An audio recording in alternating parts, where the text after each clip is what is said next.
Mi novio odia a su ex con toda su alma. Cada vez que la menciona le cambia la cara, se le tensa la mandíbula y dice, esa mujer me destruyó, y yo siempre lo abrazo. Y le digo, ya pasó, estás conmigo. Ahora, mi mejor amiga es la persona que más quiero en este mundo. Después de mi madre nos contamos todo. Cada pelea con mi novio, cada inseguridad, cada secreto que no le digo a nadie más. Ella me escucha, me aconseja, me defiende. Y siempre me dice, tú mereces más. Ese hombre no te valora lo suficiente. Mi novio se llama Hugo. Mi mejor amiga se llama Constanza, y hace exactamente 6 días descubrí que son la misma historia. Me explico. Hugo y yo llevamos 1 año juntos. Constanza y yo llevamos 5 años de amistad. Nunca se han visto. Hugo sabe que tengo una mejor amiga, pero nunca le dije su nombre, solo le digo mi amiga.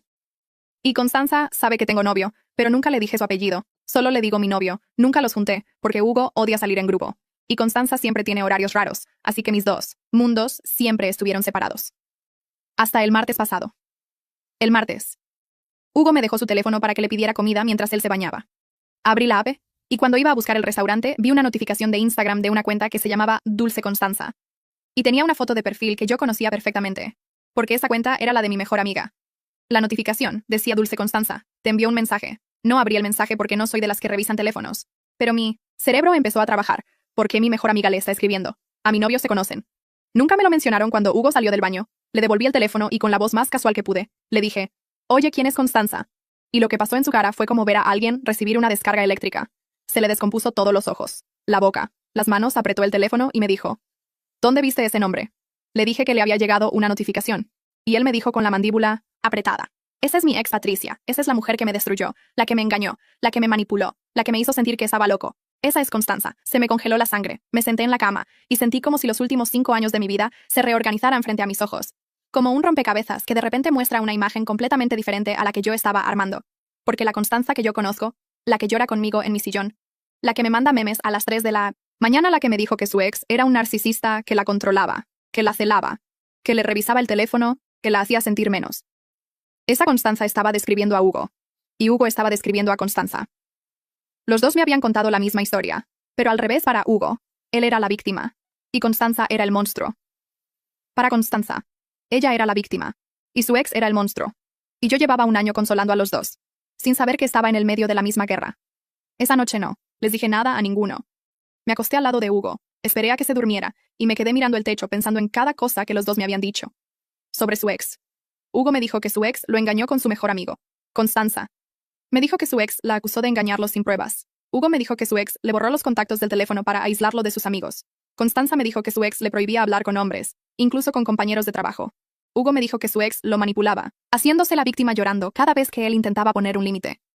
Constanza me dijo que su ex nunca le creyó cuando lloraba, que le decía que estaba exagerando, que era una manipuladora. Las dos versiones no podían ser verdad al mismo tiempo. Uno de los dos me estaba mintiendo. O los dos al día siguiente. Hice algo que probablemente ninguna persona en su sano juicio haría. Decidí no decir nada. Decidí quedarme en el medio, con los ojos abiertos, y dejar que los dos se descubrieran solos. Le escribí a Constanza. Amiga, tengo que contarte algo. Creo que mi novio me está ocultando cosas. Lo vi nervioso cuando le pregunté por una notificación. Constanza me respondió al instante con 14 mensajes seguidos. Amiga, eso es una bandera roja. Te lo he dicho 1000 veces. Ese hombre tiene algo que no te está contando. ¿Qué notificación era? Le dije que era de una mujer, pero que no alcancé a ver bien, y ella me dijo, ¿ves? Te dije. Los hombres así nunca cambian. Yo lo sé por experiencia, y después de eso me dijo, algo que me cayó como agua fría, ¿quieres que te ayude a investigarlo? Yo tengo formas de averiguar cosas. Lo dijo con una naturalidad que me asustó, como si investigar hombres fuera algo que hacía. Seguido 2 horas después le conté a Hugo una versión editada. Le dije, oye, hoy mi amiga me dijo algo raro. Me dijo que conoce a alguien que se parece a ti y que ese alguien no es buena persona. Hugo se rió nervioso y me dijo, tu amiga no me conoce. ¿Cómo va a decir eso? Y después se quedó callado un momento y me dijo algo que me puso los pelos de punta. Patricia, ¿cómo se llama tu amiga? Le dije, ¿por qué quieres saber? Y él me dijo, porque necesito saberlo. Le dije que se llamaba Andrea. Mentí a propósito y lo vi relajarse. Inmediatamente los hombros le bajaron, la mandíbula se le soltó y dijo, ok, no es nadie. Pensé que podría ser otra persona. Le pregunté qué persona y me dijo, no, nada, olvídalo. Pero en sus ojos vi alivio. Un alivio que no tendría sentido, a menos que tuviera miedo de un nombre. Específico, de un nombre que yo ya sabía cuál era lo más difícil de esos días. No fue actuar frente a ellos. Fue mirarme al espejo, porque cada vez que me veía me preguntaba, ¿quién soy yo en esta historia? ¿Soy la novia, soy la amiga o soy la tonta que lleva 1 año sentada entre 2 personas que se conocen, se odian y me usan, sin que yo me dé cuenta? Durante los siguientes 4 días hice algo que me costó cada gramo de actuación que tengo.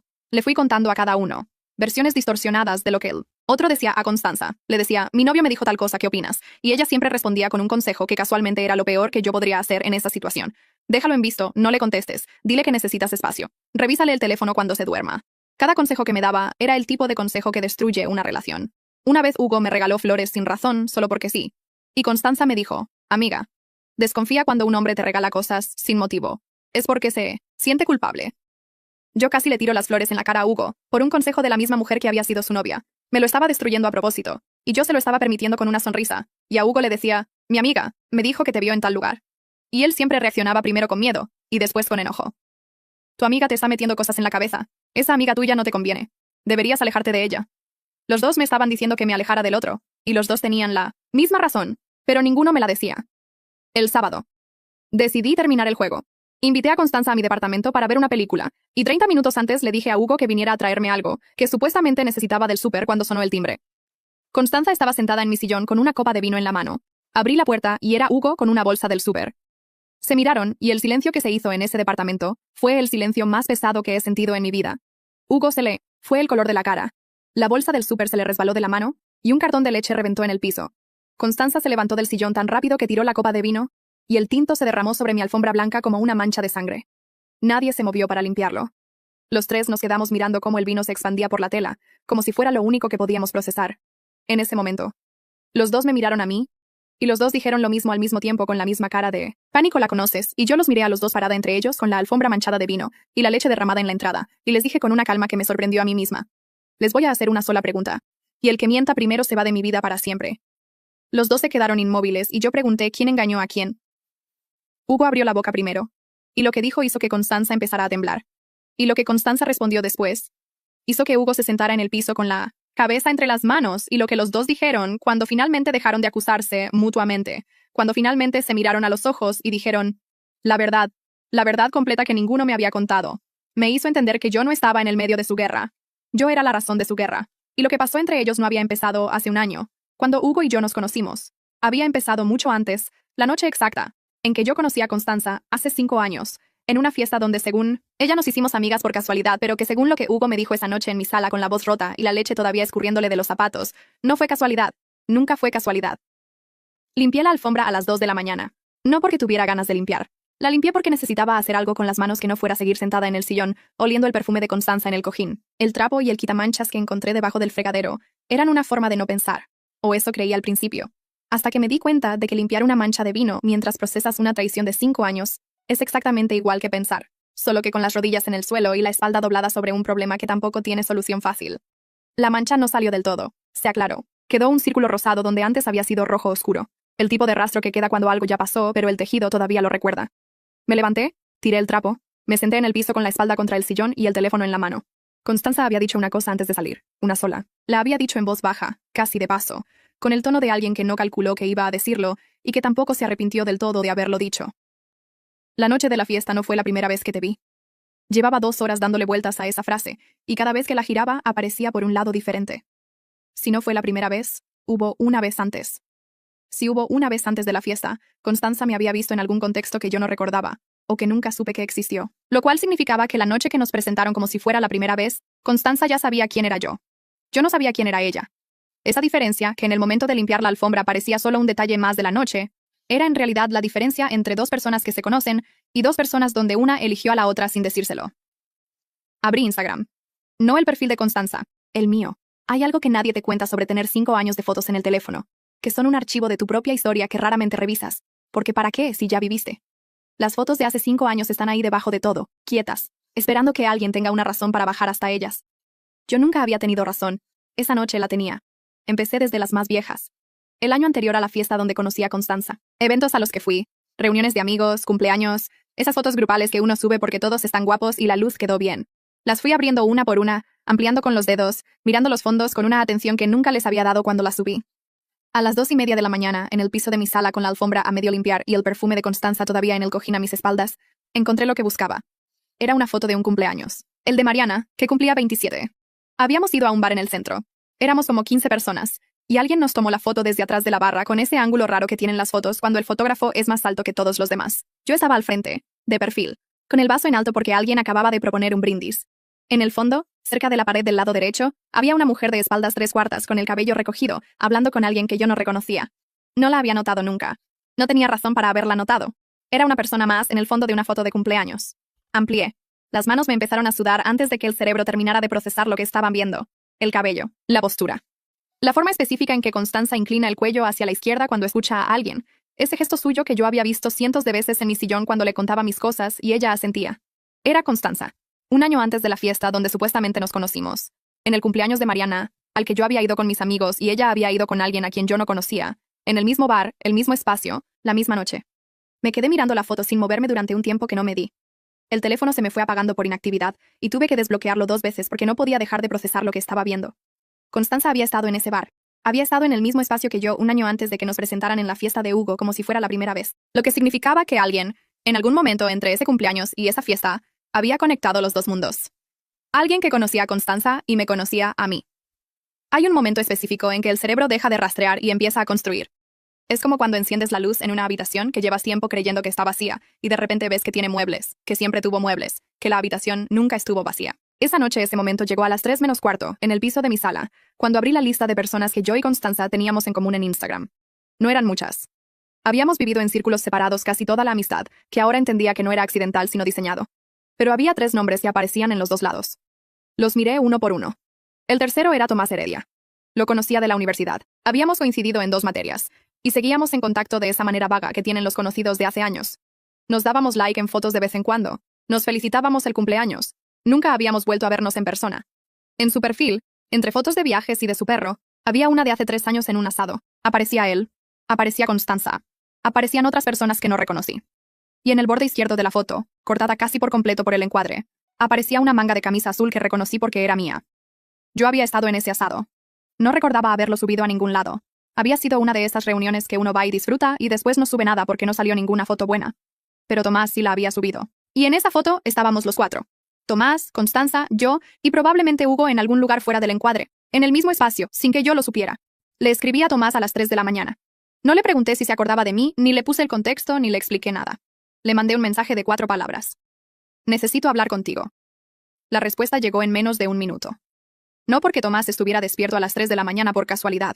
Lo supe en el momento en que vi el mensaje. Porque alguien que recibe un mensaje inesperado a las 3 de la mañana de un conocido lejano tarda en responder, se desorienta, pregunta qué pasó. Tomás no preguntó nada. Escribió. Sabía que eventualmente ibas a escribirme. Me quedé con el teléfono en la mano y el piso frío debajo de mí, y esa frase en la pantalla que era demasiado específica para ser tranquilizadora. No qué bueno que me escribes ni claro, cuando hablamos. Sabía. Eventualmente. Como alguien que lleva tiempo esperando que llegue algo que sabe que va a llegar. Le respondí. ¿Qué es exactamente lo que sabías? Y Tomás tardó esta vez. 2 minutos. 3. El símbolo de que estaba escribiendo apareció y desapareció 2 veces antes de que llegara el mensaje. Que ibas a descubrir que fuiste la tercera parte de un plan que nunca te pidió permiso. Apagué la pantalla. Me quedé en el piso con el teléfono boca abajo sobre la alfombra a medio limpiar, mirando el techo de mi sala que llevaba 5 años siendo el mismo techo, y que esa noche, por primera vez, no me parecía el mío. Tomás sabía. Tomás había sabido todo este tiempo. Y la pregunta que tenía que hacerle era tan grande, que necesitaba hacérsela en persona, con los ojos puestos en su cara, para poder leer lo que no iba a decirle aunque lo tuviera que decir. Tomás Heredia llegó al café antes que yo. Lo vi desde la puerta. Estaba sentado en la mesa del fondo con un café que no había tocado, y las manos sobre la mesa con los dedos entrelazados. La postura de alguien que se preparó para esta conversación con más tiempo del que yo le había dado. Le había mandado el mensaje a las 3 de la mañana. Eran las 10 de la mañana siguiente. Él ya estaba ahí. Me senté frente a él sin saludar. Tomás tampoco saludó. Hay conversaciones que no tienen cortesía posible en la apertura porque la cortesía implicaría fingir que esto es normal, y ninguno de los dos tenía energía para ese teatro. Le dije, cuéntame desde el principio. Y Tomás se desenlazó los dedos, tomó el café que no había tocado y empezó. Conocía a Constanza desde hacía 7 años. Se habían hecho amigos en un trabajo temporal, de esos que duran 6 meses y dejan 1 o 2 personas que se quedan. Después conoció a Hugo a través de un amigo en común, cuando Hugo y Constanza todavía estaban juntos. Los vio de pareja, los vio separarse, los vio procesar la separación desde lados opuestos durante casi 1 año. Después me conoció a mí, en la universidad, sin saber todavía que yo tenía algo que ver con ninguno de los dos. ¿Cuándo lo conectaste?, le pregunté. Cuando te mencioné en una conversación con Constanza. Dijo que había sido sin intención. Una noche hablando por teléfono con ella, contándole cosas de su semana, y en algún momento mencionó que había una chica de sus clases con la que había quedado para ir a una fiesta. La describió. Dijo mi nombre. Constanza hizo una pregunta. Tomás respondió. Constanza hizo otra pregunta. Tomás respondió de nuevo. Y en algún punto de esa conversación que duró 10 minutos, Tomás empezó a sentir que estaba siendo entrevistado sin saber para qué puesto. ¿Y qué hiciste? Dije. Seguí respondiendo, dijo Tomás, porque en ese momento no sabía qué otra cosa hacer. No estaba pasando nada malo, solo era una conversación rara. En la fiesta, Tomás llegó con nosotras, con Constanza y conmigo, lo que en ese momento le pareció una coincidencia agradable. Las dos personas que le caían bien en el mismo lugar. Hugo llegó después. Tomás los vio encontrarse, a Hugo y a Constanza, con la tensión exacta que tiene un encuentro entre dos personas que terminaron hace poco y todavía no saben cómo estar en el mismo espacio. Los vio hablar 5 minutos incómodos y alejarse cada uno a su lado. Y después vio a Hugo hablar conmigo. ¿Cuánto tiempo? Pregunté. Como 20 minutos, quizás más. ¿Y Constanza? Tomás bajó la vista al café. Lo giró entre las manos una vez, 2 veces, el giro lento de alguien que está ordenando lo que viene antes de decirlo. Constanza no apartó los ojos de ustedes en todo ese tiempo, dijo. Yo la miraba a ella mientras ella los miraba a ustedes. Y había algo en su cara que yo conocía de los años en que estuvo con Hugo. Era la cara que ponía cuando entendía algo que no le gustaba entender. Le pregunté qué hizo después. Esperó. Esa fue la respuesta. Esperó a que Hugo se alejara, esperó a que yo me quedara sola. Y entonces caminó hacia mí con la naturalidad de alguien que va a saludar a un conocido. Tomás la observó hacer eso desde el otro lado de la sala y pensó, en ese momento, que era una coincidencia, que Constanza me había visto sola y se había acercado porque era lo que hacía con la gente. Porque Constanza siempre fue así, expansiva, fácil, la persona que habla con todos en la fiesta. Tardó 3 meses en entender que no había sido una coincidencia. ¿Qué pasó en 3 meses? Pregunté. Me llamó para contarme que ya eras su mejor amiga. Lo dijo sin énfasis, como dado. Y fue exactamente el tono sin énfasis lo que me hizo sentir que el suelo del café se asentaba de una forma diferente a como lo había sentido antes. 3 meses. Constanza y yo nos habíamos conocido en esa fiesta, y en 3 meses, Tomás recibió una llamada donde ella le contaba, con una satisfacción que él describió como rara, pero que en ese momento no supo leer, que yo era su mejor amiga, no una amiga nueva, la mejor amiga. Con esa velocidad y esa certeza que tiene la gente cuando llega a algo que estaba buscando, aunque nunca lo haya dicho en voz alta. ¿Y cuándo supo que Hugo y yo estábamos juntos? Tomás me miró. Se enteró antes de que me lo dijeras a mí. Eso lo procesé en silencio durante varios segundos. Constanza se enteró de que Hugo y yo estábamos juntos antes de que yo se lo contara a Tomás, lo que significaba que me estaba siguiendo de cerca desde la fiesta. No de lejos, no de manera casual, de cerca. ¿Cómo reaccionó? Dije. Eso es lo que no puedo quitarme de la cabeza, dijo Tomás. No se sorprendió. Vi su cara cuando se enteró, y no era la cara de alguien a quien le llega una noticia inesperada. Era la cara de alguien que acaba de ver confirmarse algo que esperaba. Ahí fue cuando las cosas que no habían tenido forma empezaron a tenerla. Los horarios raros de Constanza que siempre impedían que la presentara a Hugo, sus consejos que llegaban justo cuando más los necesitaba, y que siempre, siempre, terminaban sembrando una duda específica. Los 14 mensajes en menos de 1 minuto, cuando le mencioné una notificación sospechosa en el teléfono de Hugo. La oferta de investigarlo con una naturalidad que me había puesto la piel de gallina, como si investigar fuera algo que se hace seguido, con práctica. No era paranoia, era un sistema. Y yo había vivido dentro de él 5 años creyendo que era amistad. ¿Por qué no me dijiste nada? Le pregunté a Tomás. No con rabia. Con una curiosidad genuina, del tipo que duele más que la rabia porque implica que la respuesta va a ser comprensible. Tomás no se excusó. Dijo que no tenía prueba de nada. Dijo que lo que había visto eran caras y tiempos y una satisfacción rara en una llamada. Dijo que meterse habría significado estar en el medio de algo que no era suyo, entre dos personas que se conocían de antes, y una historia que ya tenía demasiadas capas para que él pudiera entrar con una observación y que alguien le creyera. Dijo que calculó que si se equivocaba, perdía 2 amistades, y que si tenía razón, no sabía de qué le servía tener razón. Lo entendí. No lo absolvió, pero lo entendí. Es el cálculo que hace la gente cuando sabe algo que no puede probar y que le cuesta demasiado decir. Es el cálculo que hace la mayoría. ¿Constanza sabe que tú sabes? Pregunté. Sí. Y nunca le importó. Nunca le importó, confirmó. Creo que calculó que yo nunca iba a hablar. Y hasta anoche tenía razón. Me quedé mirando la mesa entre los dos. El café de Tomás estaba frío. El mío no lo había pedido. Había algo desordenado en esa imagen. 2 personas sentadas frente a tazas en el estado equivocado, que me pareció honesta para la conversación que estábamos teniendo. Tomás dijo una cosa más antes de que me levantara. La dijo con el tono específico de alguien que sabe que lo que viene a continuación es lo más difícil de todo y que de todas formas tiene que decirlo, porque no decirlo sería dejar incompleto algo que ya no puede quedar incompleto. Al principio sí te quiso de verdad. Lo miré. No sé en qué momento del primer año dejó de ser una cosa y se volvió la otra, dijo. Pero al principio, cuando se acercó a ti en esa fiesta, creo que todavía había algo genuino mezclado con todo lo demás. No lo digo para defenderla. Lo digo porque me parece que es verdad y porque creo que tú necesitas saber que no todo fue fabricado desde el principio. Salí del café con el mapa completo en la cabeza, y esa última pieza que Tomás me había dado, que era la más incómoda de cargar porque era la que no me dejaba colapsar todo en una sola cosa ordenada y fácil de soltar. Si hubiera sido mentira desde el primer segundo, sería más simple. Pero no era más simple, y eso, descubrí caminando de vuelta a mi departamento con el sol de la mañana dándome en la cara. Era exactamente lo que hace que algunas traiciones sean imposibles de resolver de una vez y para siempre. Que en el origen había algo real, aunque lo que vino después lo haya usado para sus propios fines. Lo real no desaparece porque alguien lo haya instrumentalizado. Solo se vuelve más difícil de saber qué hacer con ello. La llamé el jueves por la tarde.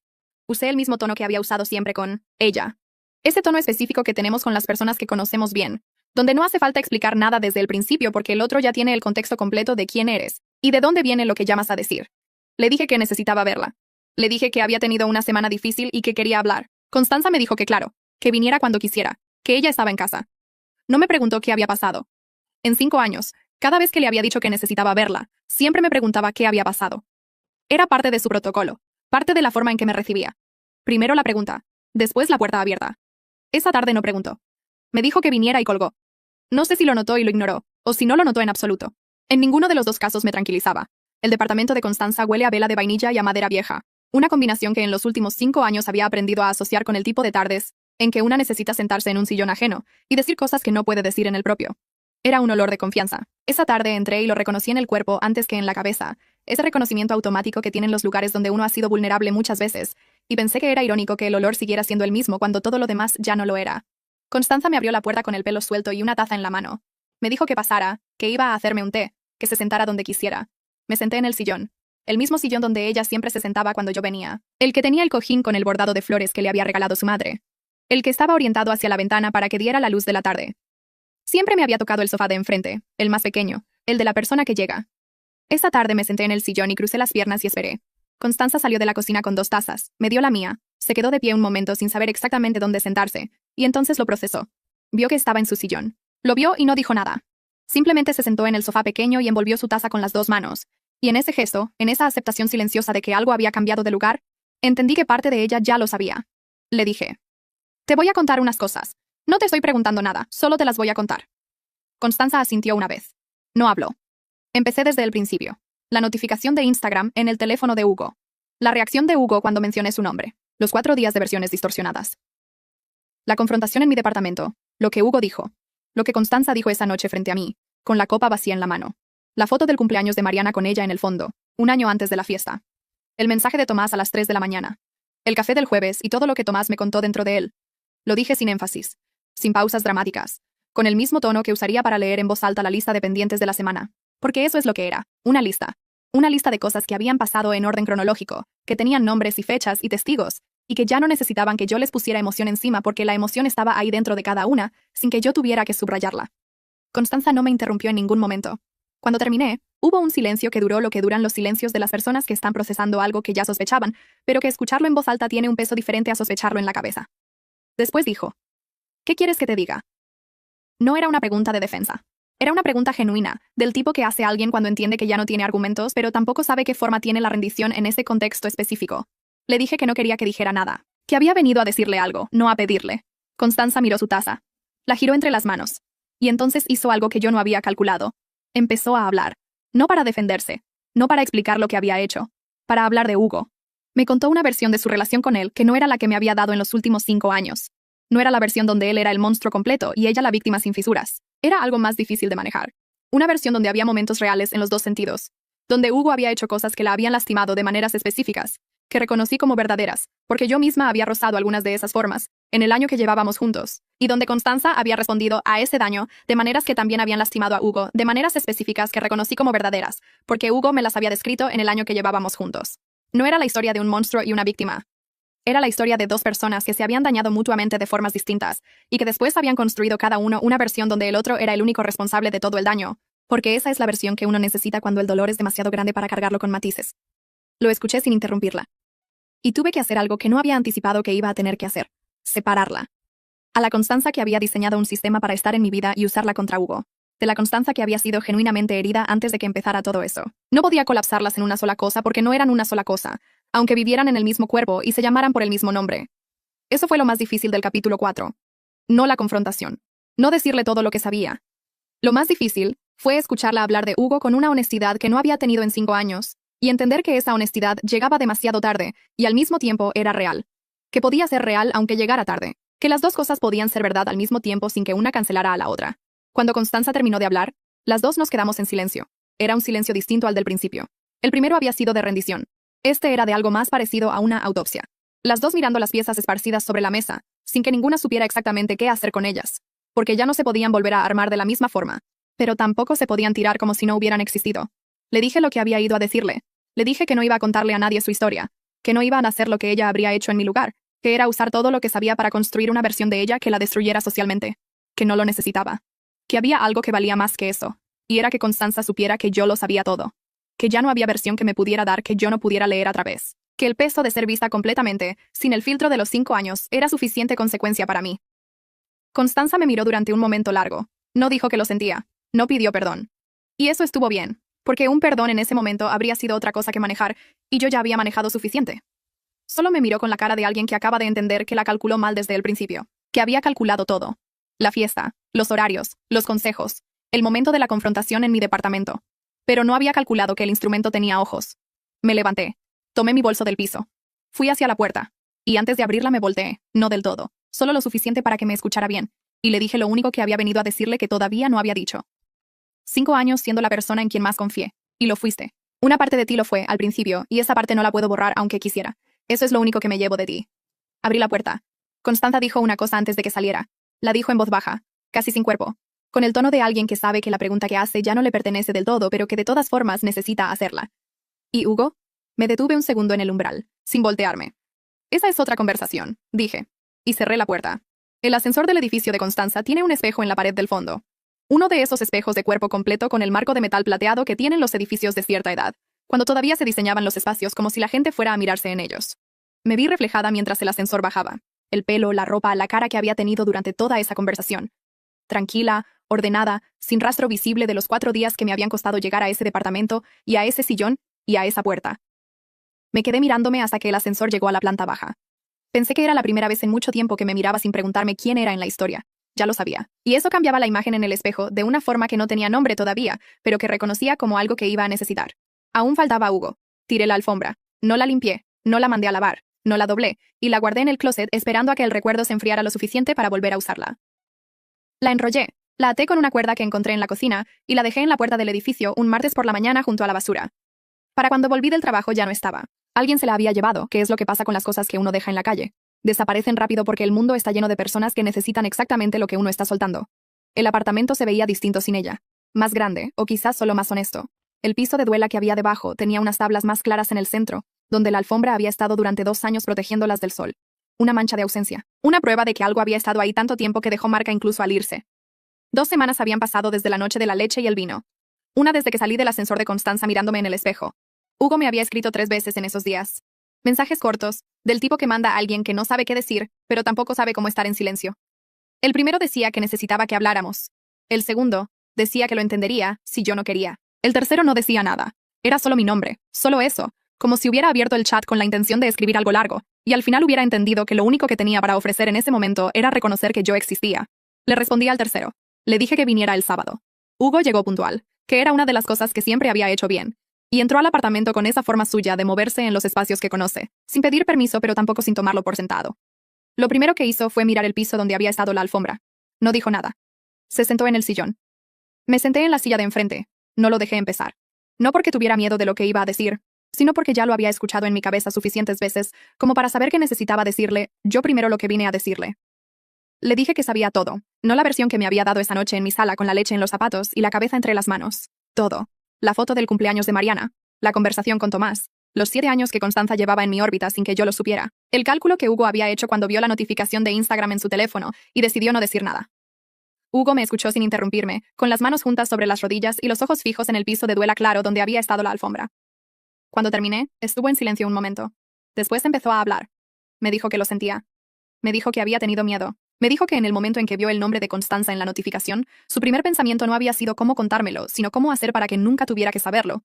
Y que esa diferencia, entre querer protegerme y querer protegerse a sí mismo del costo de la verdad, era la diferencia que él mismo no había sabido ver hasta que ya era demasiado tarde para que importara. Lo escuché hablar durante un tiempo largo. Hay algo que nadie te cuenta sobre escuchar a alguien que te falló explicarse. que las explicaciones buenas duelen más que las malas. Las malas te dejan enojada, que es un estado manejable. Las buenas te dejan con algo más parecido a la tristeza, que es más difícil de sostener porque no tiene un destinatario claro. Hugo no me dio una explicación mala. Me dio una que entendí, y entenderla no me hizo sentir mejor sino diferente, que no es lo mismo. Cuando terminó, le hice la única pregunta que había venido a hacerle. Si yo no hubiera encontrado la notificación, le dije, ¿cuándo ibas a decirme? Hugo abrió la boca. La cerró. Miró el piso. Volvió a mirarme. Y no respondió. No porque no quisiera, sino porque la respuesta honesta era que no lo sabía. Que era posible que nunca. Que había construido en su cabeza la posibilidad de que los dos mundos siguieran separados indefinidamente, que Constanza siguiera siendo mi mejor amiga, y él siguiera siendo mi novio, y que esa superposición existiera sin que ninguno de los dos tuviera que nombrársela al otro, porque nombrarla significaba desmantelarla, y desmantelarla significaba un costo que ninguno de los dos estaba seguro de poder pagar. Esa pregunta sin respuesta fue el final de nuestra conversación. No hubo escena, no hubo llanto, no hubo ninguno de los gestos que uno imagina cuando piensa en el final de algo que duró un año, y que en algún momento fue real. Hubo una pregunta que él no pudo responder, y el silencio después de ella, que era suficiente respuesta para los dos. Hugo se levantó. Fue a la puerta. Antes de salir se quedó parado un momento con la mano en el marco, de espaldas, y dijo algo que no esperaba que dijera. Dijo que lo que habíamos tenido había sido verdad para él. Que eso no lo podía recuperar pero tampoco podía borrarlo, y que lo sentía. No como fórmula sino de verdad, porque lo decía con la voz de alguien que carga algo, y no sabe todavía dónde ponerlo. Le dije que lo sabía, y era verdad. Lo sabía. Que había sido real para él no resolvía nada de lo que había pasado, pero tampoco lo convertía en mentira. Y aprender a sostener esas dos cosas al mismo tiempo, sin que una aplazara a la otra, era probablemente el trabajo más difícil que me dejaba ese año. Cerró la puerta sin hacer ruido. Me quedé en la silla escuchando el ascensor bajar. Los meses que siguieron fueron normales en la superficie y complicados por debajo, que es exactamente como son los meses después de que algo se reorganiza pero el mundo de afuera todavía no lo sabe. Seguí en el trabajo, seguí viendo a mis amigas. Hubo un grupo de WhatsApp donde Constanza y yo coincidíamos, y donde los dos leíamos los mensajes sin responder. Una coexistencia digital que ninguna había acordado, y que funcionaba de todas formas porque a veces los acuerdos tácitos son los únicos que pueden existir en ciertos contextos. Tomás me escribió una vez para preguntar cómo estaba. Le dije que bien, que gracias por haber hablado. Me dijo que lo sentía, que debería haberlo hecho antes. Le dije que sí, que debería, y que de todas formas lo había hecho cuando pudo y que eso también contaba. No porque fuera completamente verdad, sino porque la alternativa era cargar ese rencor adicional, y ya tenía suficiente con los que eran míos. Hubo una noche, unas semanas después, en que me acordé de algo. Estaba lavando los platos, que es cuando uno se acuerda de las cosas que no quiere pensar cuando tiene las manos ocupadas y la cabeza libre, y me vino un recuerdo de Constanza que no había buscado. La primera vez que la vi reír de verdad en mi sillón. Habíamos estado hablando de algo sin importancia, alguna tontería del trabajo de ella, y en algún punto de la conversación dijo algo gracioso, y se rió de su propio chiste, con esa risa que tienen algunas personas, que llega antes de que puedan controlarla, y que por eso es la más honesta de todas las que tienen. Una risa corta, sorprendida, como si ella misma no se la esperaba. Y yo me había reído con ella sin saber muy bien por qué, solo porque era contagiosa. Me quedé parada frente al fregadero con las manos mojadas pensando en ese recuerdo. Y tomé una decisión que no había planeado tomar. Decidí no tirarlo. No porque perdonara a Constanza. No porque lo que había hecho se borrara con un recuerdo bonito, o porque quisiera construir una narrativa donde todo terminaba en paz. Sino porque ese recuerdo era mío. Había ocurrido en mi sala, en mi sillón, con mi presencia ahí. Si lo tiraba para limpiar la historia, estaría también borrando una parte de lo que me había pasado. Y lo que me había pasado, todo, incluyendo esa risa, era mío. No de Constanza. Mío. Lo que hizo Constanza con lo que compartimos, es suyo. Lo que compartimos, es mío. Esa distinción, que a las 11 de la noche frente al fregadero, me parecía al mismo tiempo obvia y completamente nueva, fue lo más importante que me llevé de todo ese año. No la traición, aunque también. No la rabia, aunque también. No el aprendizaje de que los instrumentos tienen ojos, aunque también. Lo más importante fue eso. Entender que el territorio de mi propia historia no le pertenece a nadie que haya pasado por él, aunque haya dejado marca. La marca no es la propiedad. El territorio sigue siendo mío. Terminé de lavar los platos. Apagué la luz de la cocina. Me fui a dormir en un apartamento sin alfombra, donde el piso de duela tenía unas tablas más claras en el centro, que con el tiempo, con el sol y el uso, iban a igualarse con el resto. ¿O no? Y eso también estaba bien. Fui el campo de batalla de alguien que nunca me pidió permiso. Pero el territorio siempre fue mío. Solo tardé 5 años en recordarlo.